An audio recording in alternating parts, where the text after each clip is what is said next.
So my name is Bogdan Alecu, and the topic for today would be business logic flaws in mobile operator services. For those that you don't know me, a few things about me. I work as a system administrator as a day job, and during my free time when I have it, I like to break a lot of mobile related stuff. I started on this path a couple of years ago with monitoring GSM networks by using a net monitor tool from an old Nokia phone, and then continued with voice over IP and finally got to the GSM and mobile phones. If you want to keep in touch with me, you can find me on Twitter or on my website. So the goals for today would be for you to have a really high overview regarding SIM Toolkit, what it is, how can we exploit it. Then I'm going to present you a couple of business logic flaws I've identified on some carriers, and I think you're going to find them really interesting. And also in the end, if there is a way to protect from this attacks that I'm going to show you. So we're going to cover SIM Toolkit, HTTP headers, data traffic, extra digit, and summary at the end. So who has heard about SIM Toolkit? Okay. To keep it simple, think about it as a platform for the carriers in order that they use it in order to install applications on your SIM card. This is how SIM Toolkit icon looks like on an Android device. On some other devices, you might find them like an extra menu with the carrier's name, like Orange, Vodafone, and so on. And from this SIM Toolkit menu, you can find things like exchange rates, the weather, how's the weather like, or calling customer support, so different activities. And if you think about it, it's a pretty good thing because you have these applications on your SIM card, and no matter what phone you use and you put your SIM card in, you'll still have these applications, so you don't need to install anything else in order to have them. Since this application sits on your SIM card, the carrier has a way to update these applications or modify them or delete them and so on. So for example, if the customer support number changes, the carrier will send an over-the-air update, which is basically a text message to your SIM card saying that the SIM card should update the phone number for the customer support. This message is kind of special message, a command message, and in order to have this command message, they make use on the SMS of the user data header. The same user data header is used in cases like when you go over the 160 characters limit and you go concatenated messages. So you have two messages which are concatenated into one message. And this makes use of the user data header. Of course, and also in cases for who remembers the old Nokia ringtones, they also used user data header. This is how the command packet looks like for such SIM Toolkit SMS. So as I said, you have the user data header and then some other fields like command packet length, command header length, security parameter indicator, and so on. The most important one that I want you to keep in mind is this security parameter indicator. The number that you see below represents the number of bytes each element has. So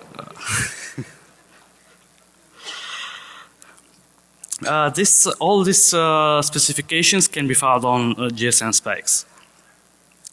In order to also have this command, you also add other two important fields, data coding scheme and protocol ID.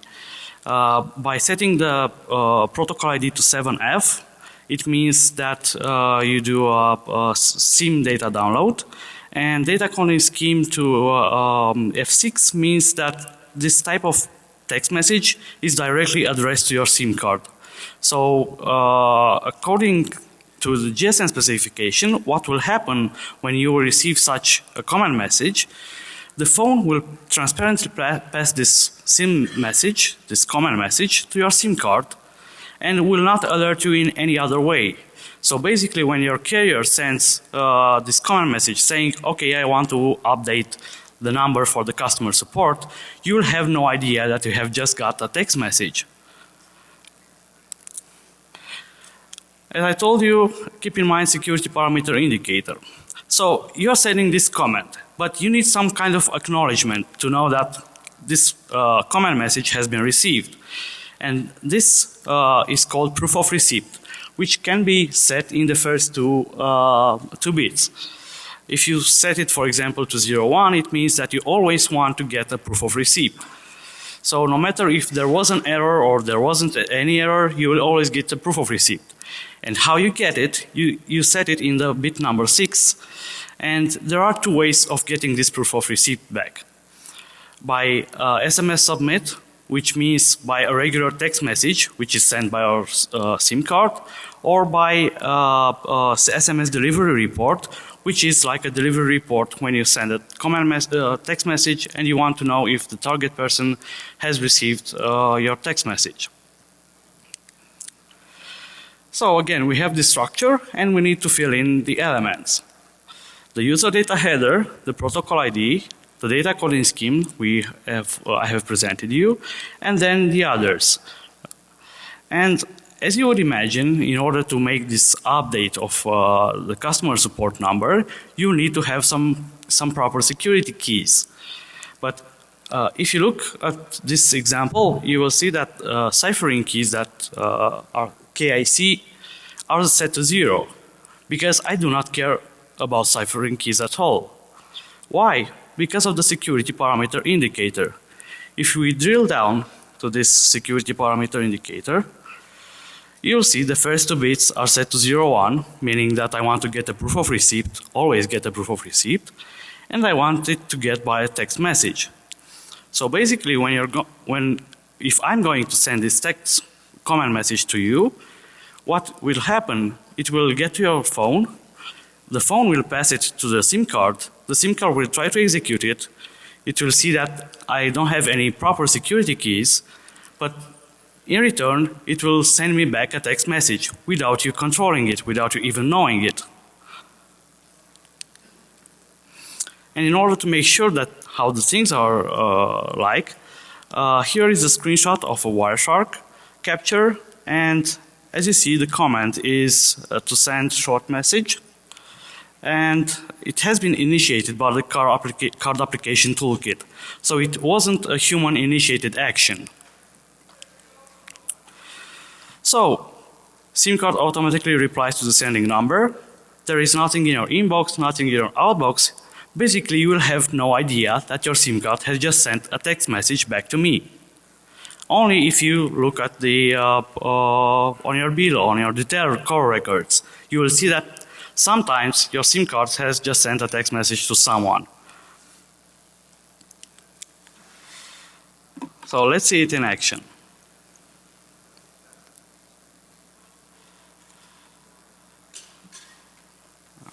Okay.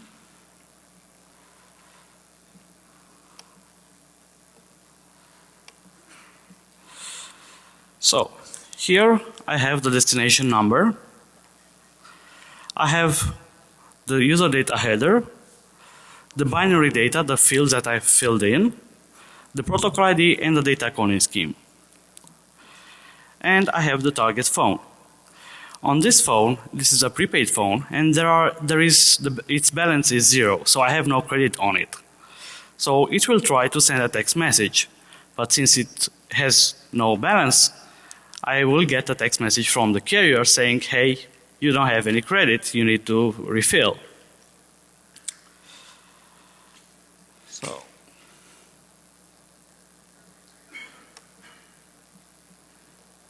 okay.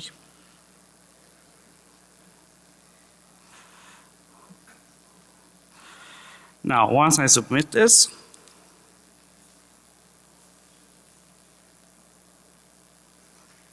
it says sending.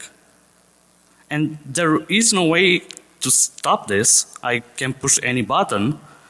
The SIM card just tries to send a text message. You cannot control it. And it keeps trying to send. If I hadn't looked at it, I would have no idea it just did this. So if it's in your pocket, you will have no idea that your SIM card is trying to send a text message. And I also got some text messages from my carrier saying you do not have enough credit for sending SMS to this number. Please recharge your account. But I didn't send any text message by myself. The SIM card tried to do so. So maybe you will think that, okay, this is maybe not something, I don't know, important, let's say. I can make your SIM card send a text message back to me. Well, maybe that's not a big deal, but let's think on some other way.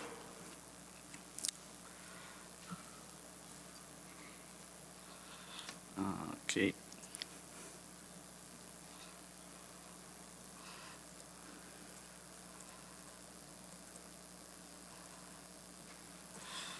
So let's say, you know, there are services that allows you to send a text message from any number. So you can send someone a text message coming from whatever number you want. Now, let's say you also have a premium rate number, international premium rate number, and you send a command message coming from the premium rate number to some target phone number. What will happen, the target phone number will send back a text message to the premium rate number you have. So you're paying like a couple of cents for sending a text message, and in return you get 20 times more. So it's a pretty good conversion rate, right? And the target phone, as I told you, some phones don't even show that there is a text message sending in progress, even if you keep your eyes on them. So until you will get your monthly bill, you will have no idea you have just sent text messages to premium rate numbers. Now let's talk a little bit about HTTP headers. The easiest way you can think about them is by identifying the browser you're using. So if you're browsing from Firefox, let's say, that browser will have specific HTTP headers. If you're browsing from Safari, it will have other headers and so on. Now, with this in mind, there are some, most of the carriers have a mobile page where you can find your balance, you can change your services, you can download ringtones, videos and whatever. This page address is usually m.carrier.com, so the carrier name. If you try to access that page from your computer, you will most probably get something like this. So they will detect that you're not connected to their network, and they tell you, okay, you have to connect to our network in order for us to show you the page. But in some cases, if you pretend to be browsing from a mobile device, they will display this page. So what I did was to use a Firefox extension called User Agent Switcher, and I identified myself as a Nokia E71 phone. And once I did that, I got the display page of the mobile page of the carrier. But it was just a general page because I was not authenticated, so I could not see any balance. I could not download any ringtones. I couldn't do anything. Well, this is how where the things are started to get interesting. The operators, the carriers, know how to charge based also on HTTP headers. So the idea was to, well, sniff all the traffic that my phone does and see if there are any HTTP headers specifically identifying my phone number. But I failed at it because there weren't any HTTP headers. Then after some more digging, I found a research paper by Colin Moliner called Privacy Leaks in Mobile Phone Internet Access, where he noticed that when someone from a mobile device was accessing his website, that carrier was also sending the phone number. So he did a list with all the HTTP headers that the carrier was sending and published it, and the carriers are no longer sending these HTTP headers. Okay, so they are not sending the headers, but what if I will inject the headers in the traffic? So I chose a couple of HTTP headers which identified the phone number, and as their value, it is the phone number in international format, so with the country code. So now I can access that mobile page of the carrier from my computer by identifying myself as a mobile device, and I can also authenticate myself by injecting these HTTP headers. And what happens now, I can see anyone else's balance, I can change their subscription plan, I can refill any other account and stuff like this, whatever carrier allows me to do so. And some carriers are even tightening up the phone number with the bank account, so you can even see the bank details of that specific customer. But I didn't stop here. Remember when there was a time we had to call internet with our phones? Well, I was surprised to see that there are still carriers who still have CSD.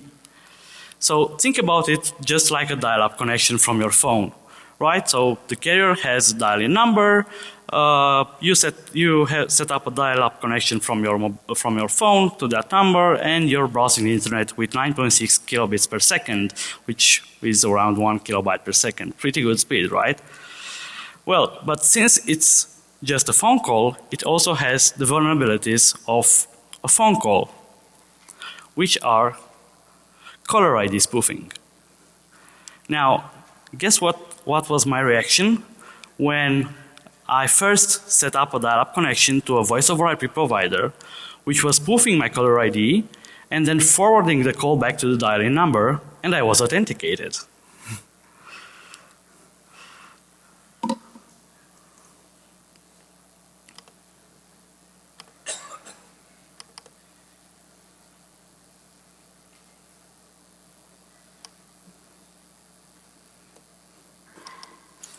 So this is just the target phone.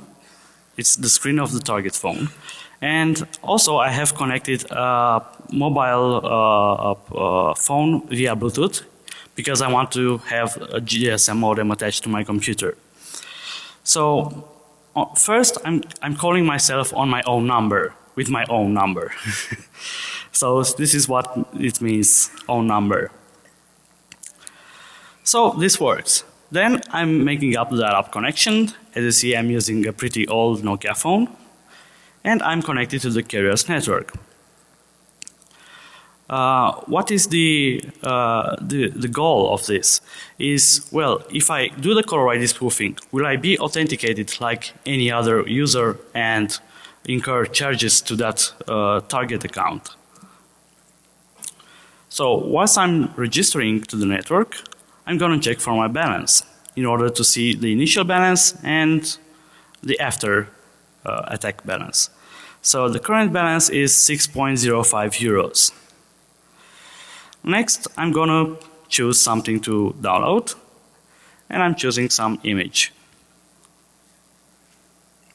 It goes pretty slow because remember I'm browsing with 1 kilobyte per second, so and it also goes, the call goes internationally. So. Okay, I'm choosing some image which costs 1.99 euros. And once I click buy now, I will get a text message on the target phone. So the thing worked, apparently. And it says thank you for your purchase and so on. So now I'm going to check again for the balance. So previously I had 6.05 and this one costed 1.99. So now I should have 4.06 euros.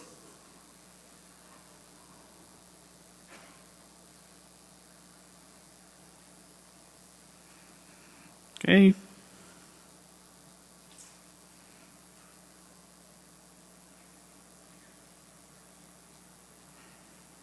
and indeed I have 4.060. So the attack was successful. Just by spoofing the caller ID, I was authenticated like any other customer.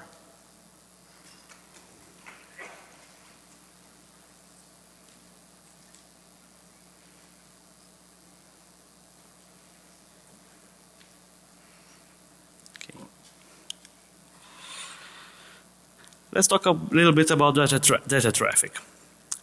Let's say you have a prepaid account and you have some data included in your subscription. You have no more money on your account and you have finished all your data in the subscription. What will happen? Will you still be able to have data connection? Well, you will still be able to have data connection, but the only page you will be able to browse would be the carrier's web page, because maybe you want to do a refill and browse again the internet. While I had no more money in my account, then I thought, well, what would happen if I perform a DNS query?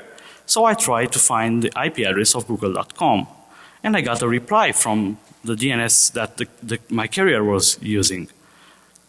Okay, that works, but what happens if I use OpenDNS servers?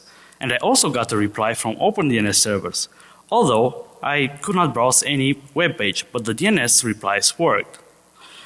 So then I thought of this. What if I set up a VPN server on my cable connection at home and make that server run on port 53 UDP, which is the DNS port, and then set up the VPN connection from my phone to my server. So think about it just like a regular VPN connection, but this VPN server is listening on port 53 UDP. And guess what happens? You have free internet.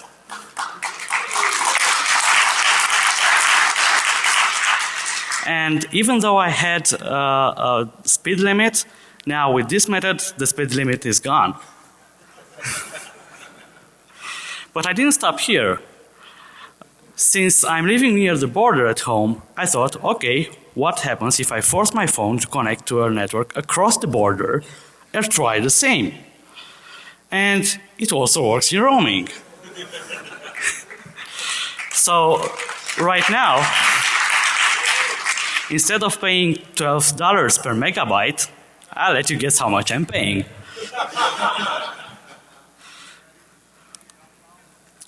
Next, the extra digit. I'm pretty sure you have here a flat rate plan with unlimited minutes inside your operator's network. So if you're from Verizon, you will have unlimited minutes in Verizon. But if you're call to AT&T, for example, you will not have unlimited minutes. And you also have mobile number portability. So you can transfer your current number to a different operator. Well, let's think of this scenario. You have two mobile numbers, two phone numbers into A operator, and you decide to transfer the second number to the B operator. If you're calling now from the first number to the second number, you will be charged like calling across the network from A to B. But in some cases, if you dial the same second number but add some extra digits at the end of it, the carrier will have no idea that the number has been transferred, so you will be billed like calling inside the same A operator.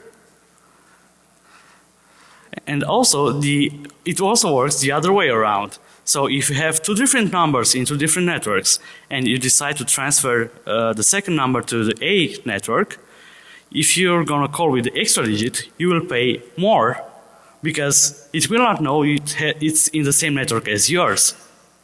So this on this side it's not so good, but if you have them on different networks, then it will be even good. So let's see how that worked.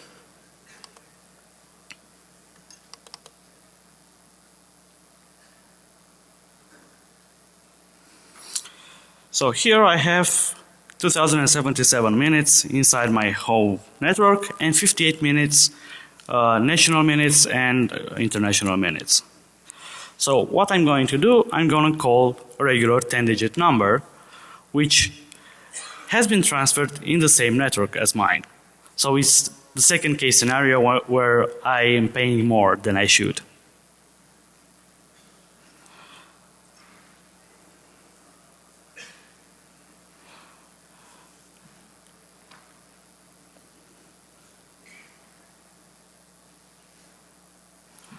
Now I'm going to check again for my balance.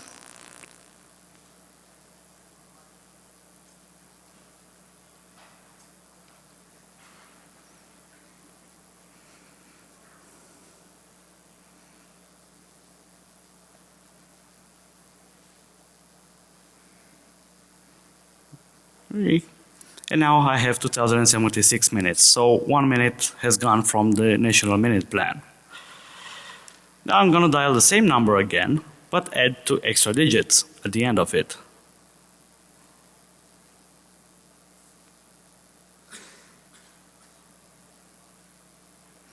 I'm going to add 15 at the end.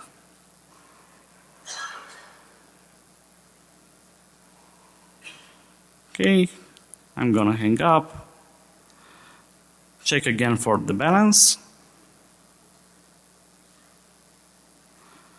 And now I should have 2075 minutes, national minutes. But the national minutes have been the same, and you see it has been deducted from the 57 minutes, even though the number is in the same network. So I wasn't deducted from this minutes, but from the minutes to other networks. And what's even funnier is that on some carrier, this P, first when I dial the number, you see it has a P at the end, which means it has been transferred. And it has been deducted my call from the 150 national minutes. The second time I added 2 extra digits, and this one means unknown. So I have been deducted from the unknown plan, which means I get to talk free for this ported number, even though I do not have unlimited calls. And if that doesn't work, try with all of the digits. One carrier was worked with this attack only if I had used 1 digit, and that digit had to be number 2. I have no idea why, but if I put 2, then it worked. Well, after reporting this, the carriers, most of them have fixed it. So now when I'm calling with the extra digit, I get a voice prompt back saying you have dialed the wrong number. So I can no longer dial myself the wrong number. But how can I make the carrier dial the number instead of me? Well, it's pretty simple. Make call forwarding for all calls, and to the call forwarding destination put the wrong number. And once your call will reach to that forwarded number, your carrier will successfully dial the wrong number for you. So it will still work. As a summary, I'd like to start with some reply I got from customer support. Our technology does not allow unauthorized access. Occurrence of errors in billing regarding data traffic or voice is excluded because of their technology. Okay? Alien technology or? Test yourself all of this and maybe report them to your carrier. Check if your carrier allows you to disable premium rate numbers access. This way you will at least be protected from the SIM toolkit command attack. The carriers can filter all these SIM toolkit messages, but until now I haven't found any of them that will do this, because they could say only allow SIM toolkit messages that are coming from specific numbers, and the other ones just drop them. Also, do not rely on the caller ID. There are still a lot of services that rely on caller ID, and they consider this as a good authentication. This is really not proper authentication. Do a proper authentication. And to show you an example of some really good authentication.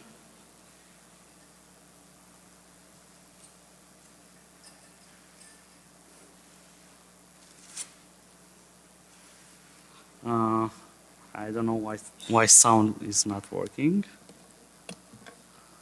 If you're not been a customer,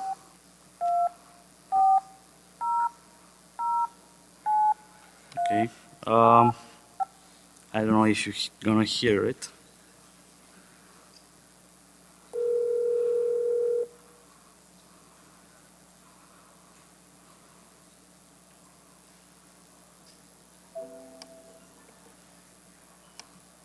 para español oprime la estrella.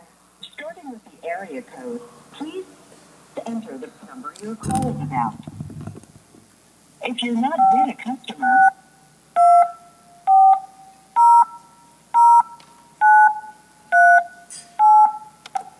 So basically, what I'm doing now, I'm calling the customer support of some carrier in US, and I'm using Skype because it's free to call 1-800 numbers.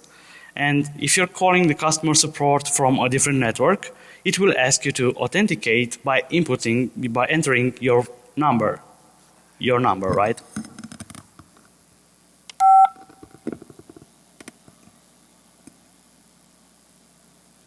main menu. For your minutes and usage or your account balance, press 1. Payments, 2. Technical, all right, payments.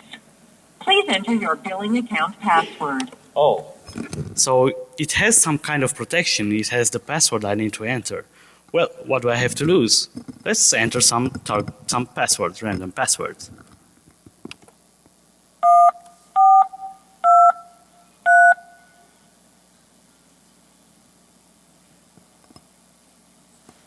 Your entry does not match our record. Maybe better luck next time. Please press the corresponding keypad number.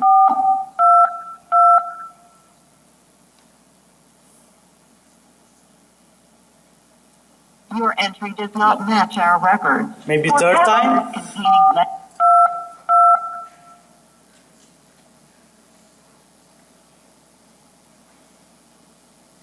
your current balance is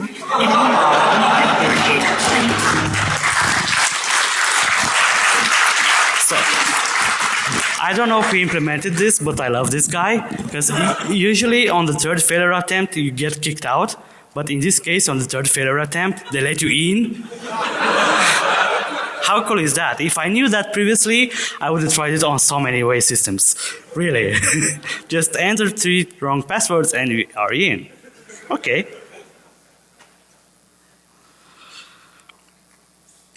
Okay, to summarize, this is the good authentication. So thank you very much for your attention. I hope you enjoyed all the things I showed you. If you have any questions, you can follow me on Twitter, send me an email address, or on my website. Thank you once again.